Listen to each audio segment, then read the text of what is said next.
Next, unlocking the power of emotional intelligence. How students feel in school has a profound effect on how they learn, and that in turn influences whether they succeed not just at school, but at home and with friends and neighbors too.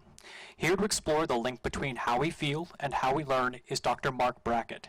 He runs the Center for Emotional Intelligence at Yale. I guess that's me.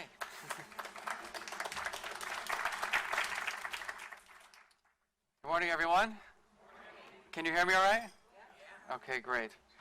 So you've been here for about an hour, and no one has asked you how you felt. Not good. So I'd like us to take a minute and honestly check in. How are you doing right now? People's energy is pretty good? Yeah? Pleasant? You could be a little bit more convincing. What I'd like to do today really is go a little deeper in terms of not talking so much about and at you about this work, but have you take a moment and reflect. So I'm going to ask everyone to please sit up straight in his or her seat. Take a nice long inhale and an exhale. And I'm going to ask you to take a moment and, if you can, think about a child who you know well. Maybe it is a kindergartner, or a preschooler, or a 3-year-old, a 5-year-old, a high schooler. And I'd like you to just spend about 1 minute living vicariously through this child's life. So just grab that child. Maybe it's a child who had a difficult year in school. It's the end of the school year. If you're an educator, maybe you know a child who just struggled this year. If you're a parent, maybe you know your own child. And just take a moment, please, and think about that child. It's 5 o'clock in the morning, it's 6 o'clock in the morning, and this child is waking up. I'd like to know how this child feels. It is breakfast time. Is this child eating a healthy or unhealthy breakfast? Interacting with his or her family? What's going on in that child's brain in terms of his or her feelings in the morning? Commute to school, pleasant, unpleasant. This child arrives at school and is entering the building, looking around. How does this child feel as he or she enters the building? Period 1, period 2, period 3, math, language arts, history, science, all these different courses. How's this child feeling in the morning? It's lunchtime, sitting alone or with other people. How is this child feeling? Afternoon, tests, more tests, homework, after school.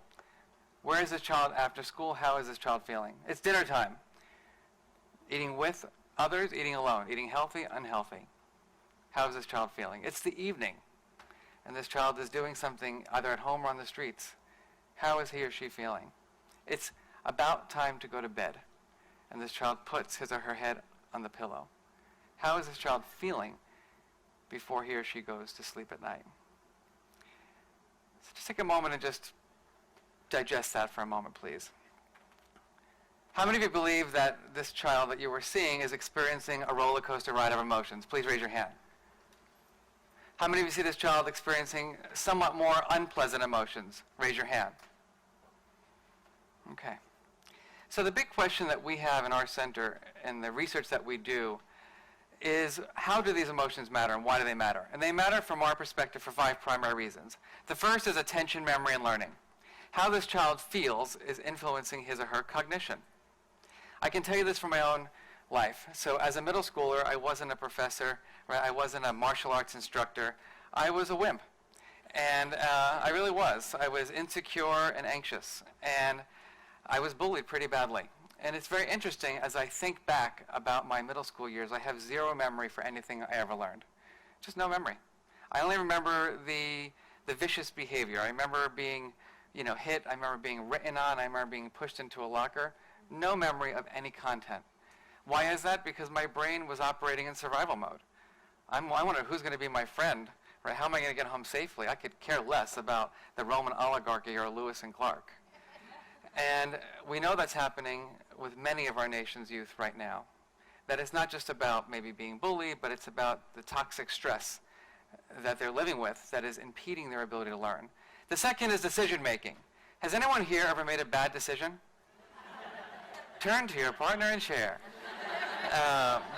So we know that emotions drive our judgments and decision making.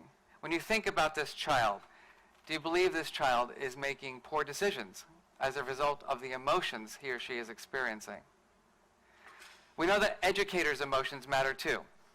So I do research on teachers, and I've shown in my research that how a teacher feels will influence the grades they give their students. So if a teacher is in a somewhat unpleasant mode, or a mood, I should say, they tend to be harsher in the way they address their students. As a matter of fact, I've shown one full grade difference in terms of an outcome for a student as a result of how the teacher feels. The third is relationships. Does anyone here know anyone who displays a lot of negative emotions? Anybody have a relative like that? Right? Someone who walks around like this a lot? Or like this? Anybody know anybody like that? How many of you, when you think about that person, say to yourself, now that's who I want to go on vacation with? How many of you would want to learn in an environment that looks like that? Or be in a relationship with someone like that? So we know that emotions drive the quality of our relationships. So we're talking a lot here about setting the conditions, and what we know is that emotions drive much of those conditions. How we display our emotions tells people to approach us or to avoid us. How many of you want to give me a hug right now? Right, you want to run away. Makes sense. It's for your own survival. The fourth is physical and mental health. When you think about emotions, right, in the deeper sense, what you see are strong emotions that lead to things like anxiety or depression.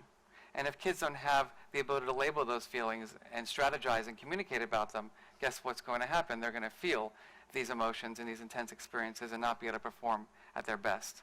And finally, just everyday effectiveness. We've had a society that has moved towards very quick ways of dealing with emotions, right? It's, let's go for ice cream.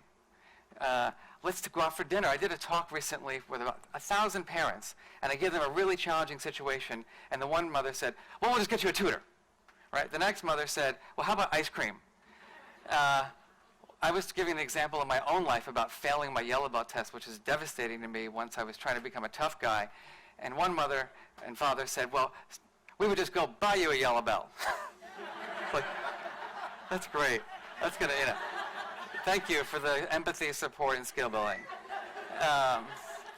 So the question is, right, what are the skills that we need to provide our youth and the adults who are educating them, including parents? And in our center, which was the founding laboratory for emotional intelligence by Peter Salovey, our now president, we've defined emotional intelligence as a skills. There are 5. The first is recognizing emotions. Really paying attention to how emotions are felt in the body and mind, but also the interpersonal pieces of it. Looking at people's facial expressions, understanding their body language, listening to that tone of voice so that we get a clear sense of the emotional experience. The second is understanding the causes and consequences of emotions. Why do we feel anger versus disappointment? Anyone feel confident that they know the difference between anger and disappointment? Raise your hand if you feel like super confident that you could describe the psychological difference in what makes a child feel anger versus disappointment. Very basic emotions, but they're quite different, right? Anger comes as a result of unfairness, injustice, a perceived injustice, whereas disappointment comes from unmet expectations. Do you think that a child's ability now to unpack their inner life and have that vocabulary might help them figure out ways to manage their emotions? Everybody please give me a positive nonverbal cue. So we know that's the case. We say if you can name it, you can tame it. The fourth skill is expressing emotions, knowing how and when to express our emotions with different people in a different context. There are rules around the display of emotion. In the teaching profession, there are rules. You should be positive. I mean, how many of you want an angry, bitter kindergarten teacher? Right? Even if they feel it, they have to express positive emotions all day. Right? They have to smile and be engaging. Do you think that might take a toll on our educators' lives? And some of our more challenging charter networks that are taught not to smile, but taught to be firm and strong, right? They're furrowing their brows all day. They're yelling at kids all day to focus. You don't think that takes a toll on their emotional lives? I know it does. I've worked with these schools. And in some of these networks, I've seen 60 to 70% attrition in 1 year, because by the end of the year, they just can't handle it anymore. The discrepancy between how they feel on the inside and what they have to show on the outside is so great that they can't deal with it. So there are a lot of things that affect this individual difference, right? There's your own comfort level with emotions. There's the social norms. Every school we know has a different culture and climate. And then there's larger cultural norms, right? East, West. The rules in South Korea are really different than the rules in New Haven, Connecticut, where I live. And that leads to the final skill of emotional intelligence, which is regulating emotions. Knowing and using effective strategies to manage our emotional lives and help others manage theirs too. And we talk about emotion regulation from a cognitive perspective, right? Like right now, if I was freaking out because I'm watching your facial expressions, you don't look engaged, and I'm freaking out about that, which is not the truth. I can't just be like, oh my goodness, I'm like freaking out. I'm going to do some yoga, right? Right? I can't do that. I mean, I can do that because I'm out of here in 10 minutes. But in the real world, right, if I'm running a meeting, I can't just stop everything and do yoga.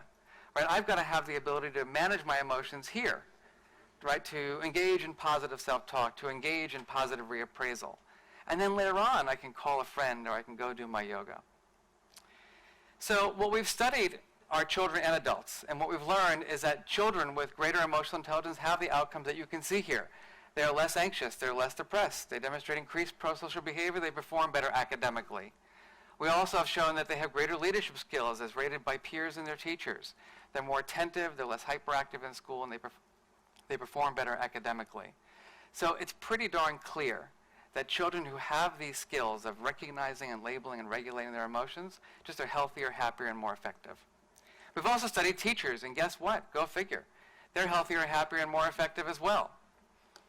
Even less burnout and greater job satisfaction. And we've moved beyond the study of kids and have gone into the study of the classroom environment and literally gone into classrooms and videotaped classrooms, the interactions between and among teachers and students, and have found that classrooms that are rated higher in emotional intelligence have students who are more engaged, students who engage in more pro-social behavior, and guess what? They perform better academically too. And in all of these studies, we control for things like teacher age, teacher experience, teacher grade, how many degrees they have, the size of their classrooms, and the size of their schools. So that leads us to how do you do this? And I have spent the last 20 years of my life thinking about how do you take these ideas of emotions matter? How do you take the idea of emotional intelligence and make it applicable?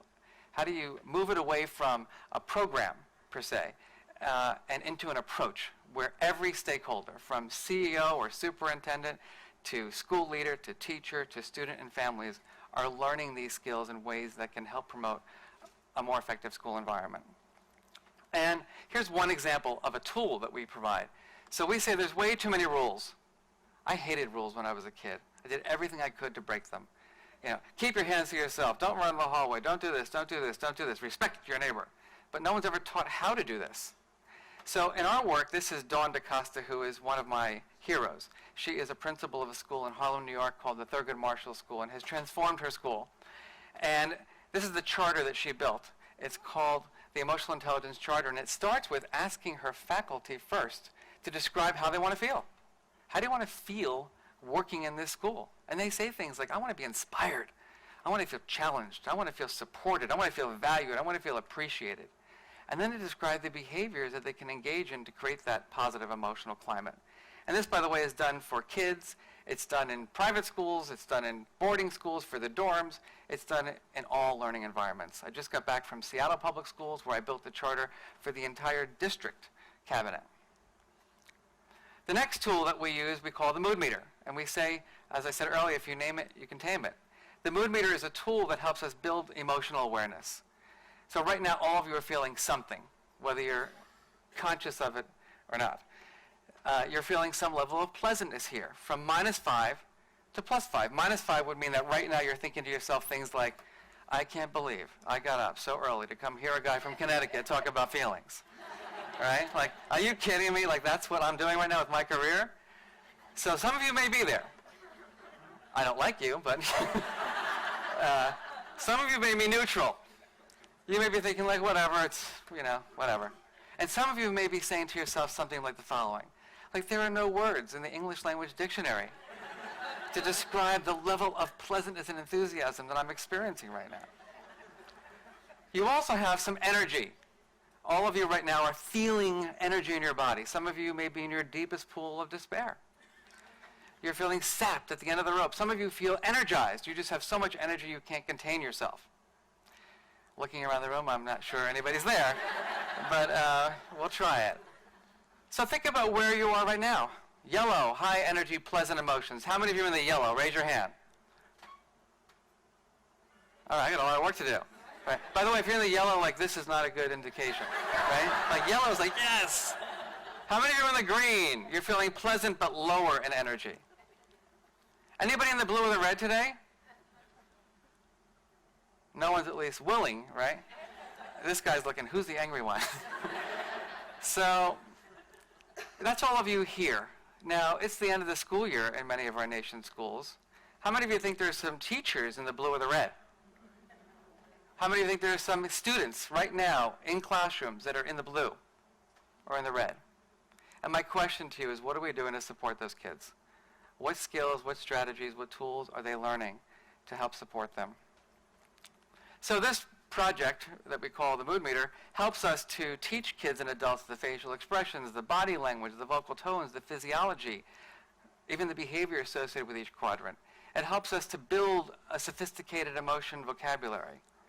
It helps us to learn the strategies that we need to navigate our emotional lives. Right? There are days that I don't feel like delivering a presentation. Right? And I've got to get up and figure out a way to inspire myself. There are days when I'm so overwhelmed and crazy and freaked out about my work that I've got to be able to down-regulate and get into the green. There are days that I feel wonderful, and there are people in my life who are dream stealers. Right? They say, like, why would you want to do that with your career? And I have to regulate and not use my martial arts skills. And there are days that I'm in the blue or that you're in the blue, and you have to maybe stay there because there's a loss in your family, and it wouldn't be respectful to say, you know what are you going to do to be happy? Right? There are times in our lives when sadness is real, and we have to be able to be accepting of it. This also works for educators to differentiate instruction. One thing we don't talk enough about is how do we incorporate emotions into the way teachers teach and the way students learn? How do we create learning environments where kids are in the yellow for brainstorming, in the green for cooperative learning, in the blue for writing a deep poem, or in the red for writing a persuasive essay? Because what we know is that emotions drive our cognitions. And if we can integrate more clearly emotions into the way we teach, we're going to have greater student engagement and performance. Now, we've even developed an app for this. So if you're so delighted, you can plot yourself for the rest of your life. I'm going to wrap up in the last few minutes by asking you to take a moment and read this quote.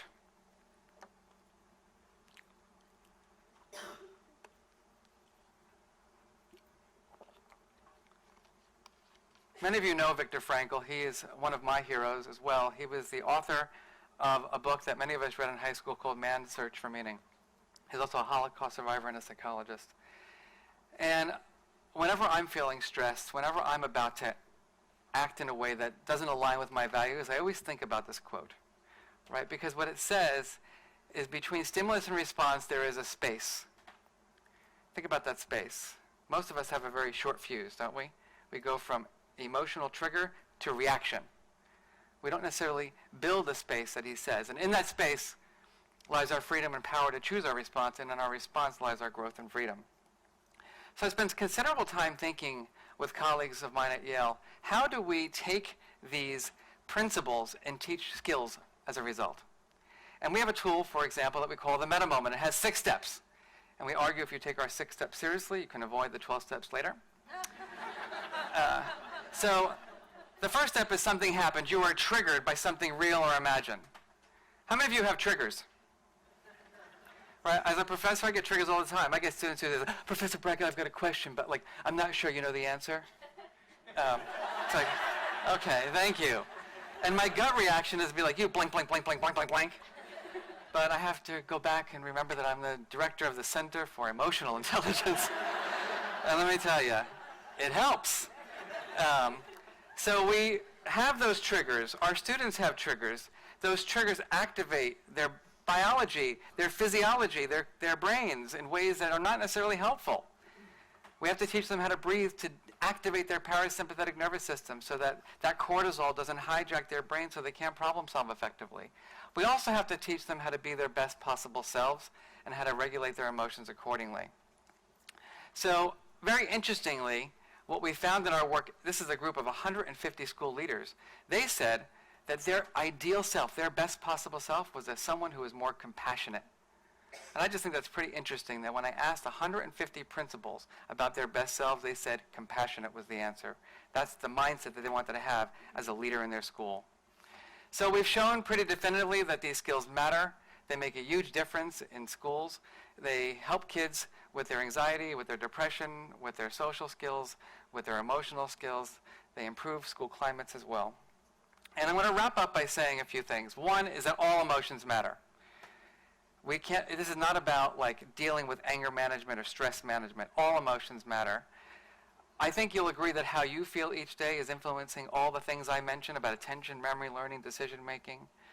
We know that emotional intelligence is the real intelligence. We know there are tools to develop kids.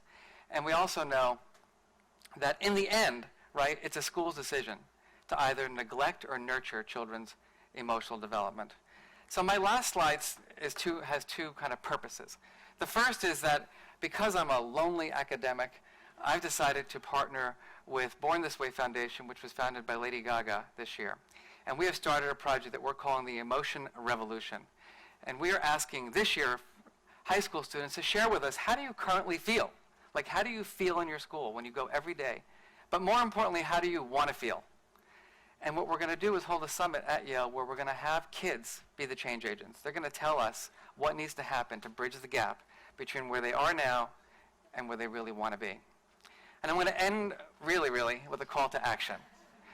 And going back to that child who I asked you to reflect upon a little earlier, think about what it would be like if that child had these skills, if they were able to recognize, understand, label, express, and regulate their emotions. Think about what it would be like if the adults in this kid's life had that skill, and maybe you'll be on the same page as me and recognize that it's time for our nation to take seriously children's social and emotional development. Thank you.